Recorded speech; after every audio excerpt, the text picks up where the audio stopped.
Pre skoro 7 decenij zmenjovališe ľudze, techniky u roboti i pravni statusi naše hiži, ali radiotelevizija Vojvodiniše zažljem otrimala kolo misiji, že bi informovala, edukovala i rozvešeljela hraždan u Vojvodini.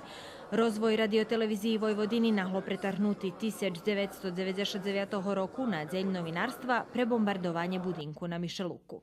1999 roku na to bombardovanju televizija stracela 23.000 kvadratni meteri dilovnog prostoru. Po 17 rokoh zdobuliše uslovija za vybudov novog objektu na starim mesce.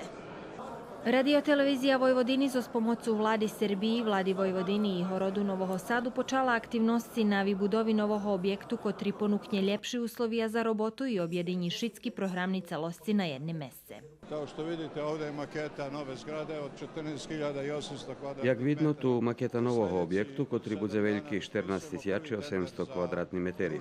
O 7 dní rozpišeme perši tender za valjanje starog objektu na Mišeluku, a už po mešac vybereme, kto bude budovac novi objekt.